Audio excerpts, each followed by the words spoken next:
A warhorse thunders forward, 1,000 pounds of muscle and steel. Across the field, a samurai steadies his stance, lacquer catching the sun. In 3 seconds, 2 philosophies of survival collide, one born from geometry, the other from rhythm. And the survivor? That answer rewrites everything we thought we knew about medieval warfare. The knight's plate armor turns the katana aside, perfect deflection. But he's already lost the advantage, because while he built a fortress, the samurai built a weapon. In combat, mobility kills slower than steel. This is the physics that ended the age of heavy armor and shaped the armor of our own century. Welcome to Japan Rewind, where history meets legend, and we uncover the hidden genius behind the warriors who shaped civilizations. In this video, you'll uncover 4 game-changing secrets. First, why 20-odd kilograms of Japanese armor could outperform heavier European plate. Second, the single flaw that doomed knights more often than enemy swords. Third, the secret battlefield test that proved which armor philosophy would survive. And fourth, how both designs still protect soldiers, athletes, and astronauts today. This isn't fantasy. This is the science of survival. And the winner of this ultimate showdown might surprise you. The weight deception. Heavier armor doesn't always mean better protection. That's the oldest myth in medieval history. A full European field harness weighed roughly 20 to 25 kilograms, about 45 to 55 pounds, balanced so a trained knight could run, climb, even vault into the saddle. A Japanese uyoroi, built for horseback archery, could reach similar weight, sometimes 30 kilograms. But later, Dumaru and Tusegusoku designs dropped closer to 18 or 19. Different distributions, different climates, both built for endurance, not immobility. But here's where the myth gets dangerous. Plate armor taxed the body in heat and mud, but tests show knights in full harness could fight effectively for 20 to 30 minutes before exhaustion. The real enemy wasn't steel.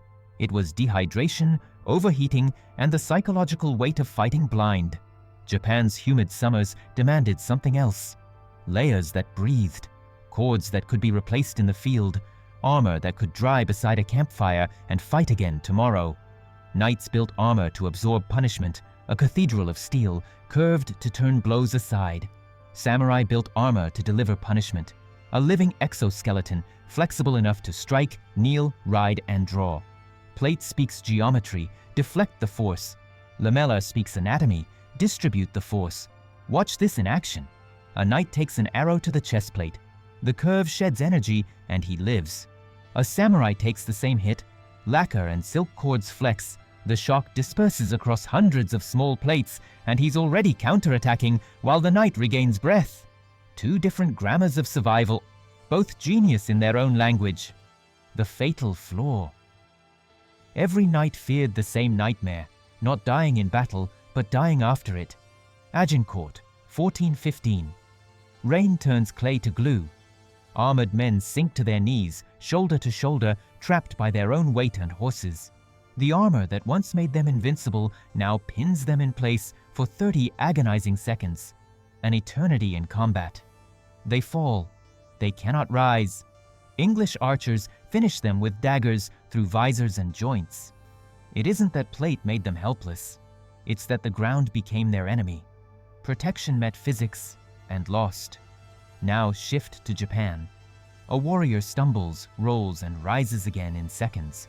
His lamellar armor bends with him, the cords tighten and rebound, light enough to recover, flexible enough to live another second, and sometimes that's everything. Close a visor and the world narrows. Vision shrinks to a slit, breathing echoes. You are safer, but sealed inside a steel coffin. Tests show a knight's peripheral vision drops by 60%. Hearing muffles, heat builds within minutes. Lift the kabuto of a samurai. The flared neck guard protects yet leaves hearing open. The menpu mask terrifies opponents while letting air flow freely. You feel the battlefield, every sound, every movement, every opportunity. One warrior fights inside a fortress, the other inside a second skin. Neither wrong, each built for the sensory world of his homeland. But when gunpowder arrived, that balance faced its final test. The Gunpowder Revolution, 1543. Portuguese traders land on Tanegashima. They bring fire, matchlock arquebuses that can punch through any armor at close range. The age of personal protection should be over. But watch what happens next. In Europe, the reaction is to resist. Armor thickens from 2 millimeters to 4, then 6. Breastplates proof-marked by musket shots. Each dent a badge of survival. Cuirasses weighing 30 kilograms strain horses and men. The fortress grows heavier as the world grows faster. By 1600, a fully armored knight moves like a walking tank, powerful but ponderous. In Japan, the reaction is to adapt. Plates curve subtly to deflect bullets at angles. Padding absorbs shock without adding bulk. Craftsmen create tameshigusoku, bullet-tested suits, each bearing the dent of a real shot as a maker's signature of quality. The results speak for themselves. Europe's full plate fades from battlefields by the mid-1600s, surviving only for parade. Japan's armor evolves and endures until the Meiji Restoration in 1868, 3 centuries longer, because its design could evolve without betraying its spirit. Knights tried to perfect resistance, thicker, harder, more enclosed. Samurai perfected adaptation, lighter, modular, repairable. They even merged the two philosophies with the nanbandu, southern barbarian cuirass, European steel breastplate joined to Japanese lacing and skirts. Western metallurgy plus Eastern mobility equals the first hybrid body armor. And here's the genius no one talks about. Japanese armorers didn't just copy Europe, they improved it. They created dumaru with European-style solid plates for the chest, but kept lamella for arms and legs. Maximum protection where you need it, maximum flexibility where you don't. Evolution beats optimization every time. The armor that changes survives. The armor that only resists rusts. The secret battlefield test. Here's the test that settled the debate forever. 1600. The Battle of Sekigahara. Eastern and Western armies clashed to decide Japan's future. On this field, you see both armor philosophies in action. Traditional samurai in full uyoroi charge with naginata and bow. Ashigaru foot soldiers wear simplified dumaru, lighter, cheaper, more practical. Portuguese-trained units march in nanbandu hybrid armor. And Tokugawa forces field the first large-scale use of matchlock formations in Japanese warfare. The result? The heavily armored traditional cavalry is decimated by coordinated gunfire. The lighter, more mobile troops adapt, survive, and win the day. It's a laboratory of armor philosophy played out in blood and mud. The lesson is written in the casualties. Flexibility beats perfection when the world changes fast. The economics of war. But there's another factor that decided this contest: money. A master European armorer like the Mitsusariya family could charge 100 florins for a complete harness. Enough to buy a house. Production time: 6 to 8 months for a bespoke suit. Maintenance: constant, requiring specialized tools and knowledge. Japanese armor costs similarly. A complete uyoroi might equal 50 koku of rice, a samurai's annual income. But here's the difference. It was designed for field repair, broken cords replaced with silk thread, damaged plates relacquered with materials any warrior carried. A samurai could maintain his armor with basic tools and patience. When armies grew from hundreds to thousands, this difference became decisive. You can't outfit 10,000 men in custom-plate armor, but you can mass-produce simplified lamellar designs that still offer protection and mobility. The armor that scales wins the war. The modern legacy. Every modern soldier wears the descendants of both. Soft Kevlar vests layered like lamellar scales. That's samurai thinking. Rigid ceramic or steel inserts angled to deflect rounds. That's knight thinking. Put them together and you have today's modular plate carrier. Speed and protection in balance. Look at a main battle tank. Sloped composite armor turns kinetic energy aside. Pure European deflection logic. Now look at the Whipple shield on the International Space Station. Multiple thin walls spaced apart.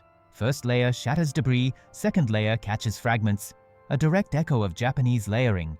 Even consumer tech follows this dialogue. Motorcycle jackets use flexible armor that hardens on impact, lamellar in concept. Football helmets and riot shields rely on curved shells. Plate logic reborn in polymer. Your smartphone's Gorilla Glass. It bends instead of breaking. Samurai philosophy in silicon. What began as 2 paths through medieval chaos became 2 equations still guiding engineers today.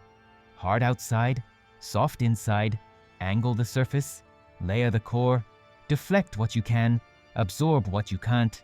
That balance saves soldiers in combat, astronauts in orbit, and drivers on highways. The dialogue between knight and samurai never ended. It simply changed materials, from steel and silk to carbon fiber and ceramic, from protecting warriors to protecting everyone. The ultimate verdict. So after 1,000 years, who wins the ultimate showdown? In a single duel on level ground, a knight's tempered plate might hold longer against cuts or arrows. In a campaign across mountains and rain-soaked forests, a samurai's lighter, modular armor keeps him fighting day after day. In the face of technological change, the samurai's adaptable philosophy survives while the knight's perfected system becomes obsolete. Neither triumphs universally, each reigns supreme in its own element. But here's the truth. They both won, just in different centuries. The real victor is adaptation itself. Because perfection ends the moment the world changes. Evolution never does. The final lesson. Medieval knights perfected the solution to medieval war. But when powder and cannon arrived, perfection became a prison. Samurai culture reinvented its defenses again and again, right up to the dawn of modernity. That's why one armor survives as museum steel and the other survives as principle in modern textiles, ceramics, and composites. The duel was never really between East and West. It was between rigid thinking and fluid thinking, between building walls and building wings, between perfecting the past and preparing for the future. The armor may be ancient, but the lesson is eternal. In your work, your relationships, your goals. Ask yourself, are you building knight armor, strong, polished, and unyielding, or samurai armor, adaptable, alive, and ready for what comes next? Drop a comment below. Team Knight or Team Samurai? Tell us which philosophy you live by and why. If you love exploring warrior wisdom that still shapes the modern world, subscribe to Japan Rewind and ring that notification bell. Until then, remember, the way of the warrior never ends. It only evolves. Sayonara.